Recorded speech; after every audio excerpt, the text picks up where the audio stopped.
கேரள மாநிலம் வயநாட்டில் தொடர் மழை காரணமாக மீண்டும் நிலச்சரிவு ஏற்பட்டு உள்ளதை அடுத்து கோழிக்கோடு வயநாடு மாவட்டங்களை இணைக்கும் தாமரைச்சேரி சாலை முற்றிலுமாக துண்டிக்கப்பட்டுள்ளது.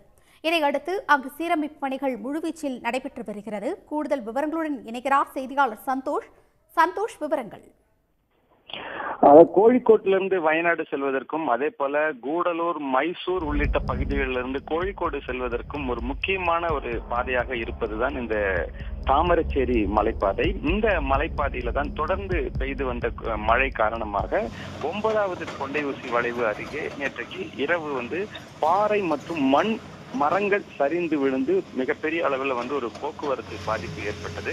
தொடர்ந்து இந்த பகுதியில் நிலச்சரிவு ஏற்பட்டிருப்பதை குறித்து அதிகாரிகளுக்கு தகவல் கிடைத்த உடனேயே சம்பவ இடத்திற்கு அந்த பாதையை சீரமைக்கும் பணியில் ஈடுபட்டிருந்தார்கள்.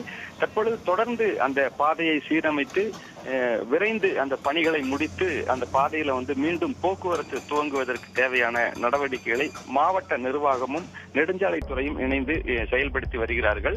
தற்பொழுது அந்த பாறைகள் ஓரளவுக்கு அப்புறப்படுத்தி இருந்தாலும் கூட மேலும் சில இடங்கள்ல அந்த பாறைகள் மீண்டும் சரிந்து விழுவதற்கான ஒரு வாய்ப்பு இருக்கக்கூடிய காரணத்தினால அந்த பகுதியை முழுமையாக ஆய்வு செய்வதற்கு அதிகாரிகள் முடிவு செய்து அந்த பகுதியை ஆய்வு செய்து வருகிறார்கள்.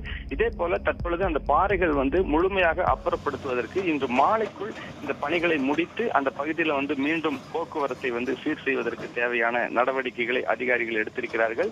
இந்த பாறைகள் அப்புறப்படுத்தப்பட்ட பிறகு மீண்டும் அந்த பகுதியில் ஒரு ஆய்வு செய்த பிறகு மீண்டும் அந்த பாதையில வாகன போக்குவரத்தை தொடர்வதற்கு அதிகாரிகள் முடிவெடுத்திருக்கிறார்கள். தற்பொழுது மலப்புரம், நிலம்பூர் பகுதியிலிருந்து செல்லக்கூடிய வாகனங்கள் நாடுகாணி வழியாகவும் அதே போல கோழிக்கோட்டிலிருந்து செல்லக்கூடிய வயநாடு செல்லக்கூடிய வாகனங்கள் குட்டியாடி வழியாகவும் அனுமதிக்கப்பட்டு வருகிறது.